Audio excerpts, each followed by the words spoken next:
Right Mangli micro finance విషయాల్లో విసిపోయే నిజాలను అయితే సంపత్ నాయక్ గారు బయట పెట్టడం జరుగుతూ ఉంది. గతంలో ఏదైతే తన ఇంటి దగ్గర దిగిన ఫోటోస్ ఏవైతే ఉన్నాయో అది ఒకటేసారి నా కర్మకాయలు దిగిన ఫోటో ఒకటే తన దగ్గర ఉంది అంటూ కూడా మాట్లాడుకొచ్చింది. కానీ ఇప్పుడు మంగ్లీ నివాసంలోనే ఇప్పుడు మధు రావడం జరిగింది, తన తల్లి కూడా ఉండడం జరిగింది. విసిపోయే నిజాలన్నీ కూడా సంపత్ నాయక్ గారు బయట పెట్టారు. మాట్లాడదాం ఒకసారి.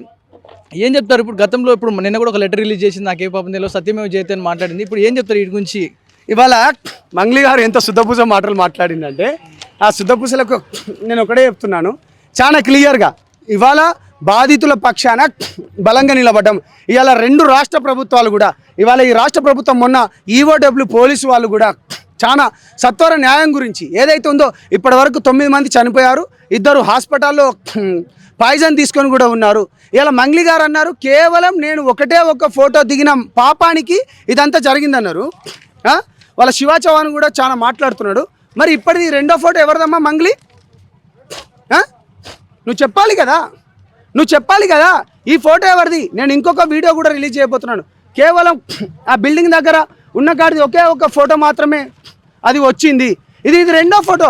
బాధితులకు న్యాయం జరగాలి, బాధితుల పక్షాన ఉండాలి, బాధితులు ఏదైతే ఉన్నామో వాళ్ళ గురించే పోరాడుతున్నాము, వాళ్ళకు అండగా ఉంటాము. మంగ్లీ నువ్వు ఏమాత్రం అబద్ధాలు ఆడలేదు, నువ్వు నిజం వైపు ఉన్నావంటే నేను నీకు ఒకటే చెప్తున్నాను, నువ్వు బయటికి రా, పేద ప్రజల పక్షాన నిలబడు, వాళ్ళకి అండగా ఉండు. నేను ఒకటే చెప్తున్నాను. ఇవాళ ఈ 2 రాష్ట్ర ప్రభుత్వాలు, ఆ రాష్ట్రంలో ఆంధ్రప్రదేశ్ రాష్ట్రంలో కూడా బాధితులు ఎవరున్నా మీరు కేసులు పెట్టండి, మీరు కేసులు పెట్టి ముందుకు రండి, మీ పక్షాన నిలబడడానికి మేము ఉన్నాము.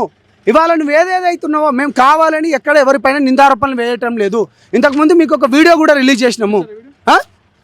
ఆ వీడియో కూడా నేను ఇప్పుడు చూపిస్తాను. ఇప్పుడు మధుకు నీకు సంబంధం లేదన్నావమ్మా. మధు గురించి నేను ఒకటేసారి ఇంటికి పోయినా అని చెప్పినావు కదా. ఇది ఎవరు? మధు మీ ఇంటికి ఎట్లా వచ్చిండమ్మా? ఎవరు? బాధితులకు నేను ఒకటే రిక్వెస్ట్ చేస్తున్నాను, దయచేసి చేతులు ఎత్తి దండం పెడుతున్నాను, మీరు ఎక్కడ ఆత్మహత్యలు చేసుకోవద్దు, ధైర్యంగా ఉండండి, నిజాయితీ వైపు మేము నిలబడుతున్నాము. ఇప్పటికీ అనేక సంఘాలు కూడా మాకు వచ్చి మద్దతు కూడా తెలుపుతున్నాయి. బాజాబ్తా చెప్తున్నాను, మీ అందరికీ ధన్యవాదాలు. ఇలా హ్యూమన్ రైట్ కమిషన్ కావచ్చు కానీ, ఎస్సీ సంఘాలు కావచ్చు కానీ, లేకపోతే మిగతా సంఘాలు కూడా మా అందరికీ సపోర్ట్గా ఉన్నాయి. మీకు చేతులు ఎత్తి నమస్కరిస్తూ థ్యాంక్ యూ. బాధితుల పక్షాన్ని ఎలా ఉండబోతుంది మీ యాక్షన్ ఏంటి? ఇప్పుడు మంగ్లీ కొట్టేసిన తర్వాత మీరు కొన్ని ఫోటోస్ రిలీజ్ చేశారు, నెక్స్ట్ ఇంకేమైనా రిలీజ్ చేసే అవకాశం ఉందా దాని గురించి? వాళ్ళంతటా వాళ్ళే గోతులు తవ్వుకుంటున్నారు. బాధితుల వైపు నిలబడండి, బాధితులకు న్యాయం చేయండి, బాధితుల కోసమే ఉండండి అంటూ నేను ఒకటే చెప్తున్నాను. ఈ కల్లిబొల్లి మాటలు, ఈ స్క్రిప్టెడ్ మాటలు వద్దు. అరే తమ్ముడు శివ చౌహాన్, ఈ స్క్రిప్టెడ్ వద్దు. చనిపోయింది కూడా 9 మంది బంజారా బిడ్డలే. ఇవాళ 2 చావు బతుకుల మధ్యలో ఉన్నారు. ఇవాళ ఇంకా పాయిజన్ తీసుకున్నారు. చేతులెత్తి దండం పెడుతున్నాను ఈ రాష్ట్ర ప్రభుత్వానికి, సత్వర న్యాయం గురించి డబ్బులు రికవరీ చేయండి, కేసును వేగవంతంగా విచారణ చేయాలని, బాధితుల పక్షాన్ని నిలబడాలని అనుకుంటున్నాను. మంగ్లీ భాజపా మధు కావచ్చు, మంగ్లీ కావచ్చు, మా పేర్లు ఎఫ్ఐఆర్ లేవు, మేము తప్పు చేయలేదంటూ మాట్లాడుతున్నాం. వాళ్ళకే సంబంధం ఇది కావాలని చాలా స్క్రిప్టెడ్. అసలు మధుగానికి ఫస్ట్ సంబంధమే లేదన్నది.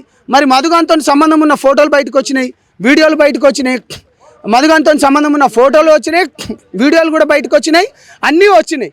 ఇవాళ మీరు చెప్పాలి కదా, ఇవాళ మీరు చెప్పాలి కదా. మీకేమాత్రం సంబంధం లేకపోతే ఫోటోలు వీడియోలు ఏ విధంగా వస్తున్నాయి? 100 మంది ఎట్లా చేస్తున్నారు? నిజం వైపు నిలబడు. నువ్వు నిజం వైపు నిలబడితే కులం అంటే మనం పెద్దవాళ్ళతో ప్రెజర్ చేపిస్తావా? బాజాబ్తా ప్రెజర్ వస్తుందా మీకు? ప్రెజర్ భయంకరంగా ఉంది. అయినా కానీ కొంచెం వెయిట్ చేసినాం. ఇవాళ నిజంగా చెప్తున్నాం, మా పార్టీ తరపు నుంచి నాకు కాల్ వచ్చి నిజం వైపు నిలబడు, ఎంతకైనా పోరాడదాం అన్నారు. పేద బిడ్డలు ఇలా చనిపోతున్నారు, వాళ్ళ పక్షాన్ని నిలబడు, వాళ్ళకు దండగా ఉండండి.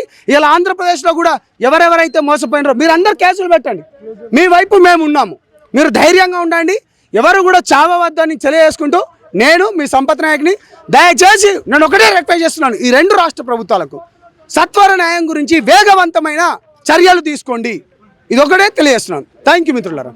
విన్నాం కదా, ఏదైతే గతంలో చూసిన ఫొటోస్ ఏవైతే ఉన్నాయో వాటిని ఖండిస్తున్నాను నేను. ఒకటే ఫోటో నేను దిగింది, దానికి ఏ సంబంధం లేదు.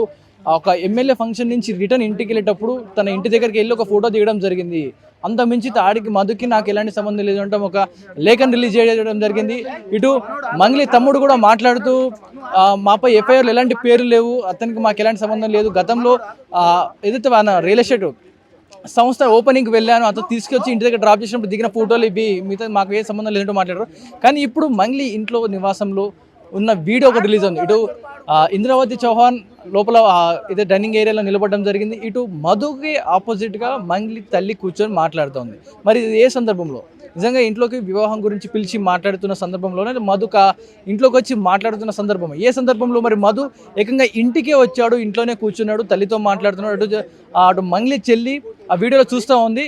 ఆ తర్వాత ఏదో ఫామ్లో పొలంలో పనిచేస్తున్నట్టుగా ఒక తోటలో ఇటు మంగ్లీ నైట్ వేర్ డ్రెస్లో ఉండడం జరిగింది. ఇటు పక్కన మధు వెనక వారి సంబంధించిన వ్యక్తులు నిలబడడం జరిగింది. ఇవన్నీ కూడా ఫోటోలన్నీ కూడా బయటకు వస్తున్నాయి. వారు ఎంత ముందుకున్న సంబంధం, ఎంత క్లోజ్గా వాళ్ళు ఒక ఫ్యామిలీలో కలిసి ఉంటే అలాంటి ఫొటోస్ దిగుతారు. ఇంట్లో పొలం పనులు చేసుకునేటప్పుడు కూడా ఫొటోస్ దిగుతారు. ఇవన్నీ కూడా సంపత్ నాయక్ ఫోటోలు బయట పెట్టారు. ఇప్పటికైనా మంగ్లీ మేల్కొని బాధ్యుల తరపున నిలబడితే సరిపోతుంది, లేదంటే ఇలాంటి ఎవిడెన్స్ ఇంకా బయట పెడతామంటూ కూడా సంపత్ నాయక్ చెప్తా ఉన్నారు. ప్రజల పక్షాన పోరాడుతానంటూ చెప్తా ఉన్నారు.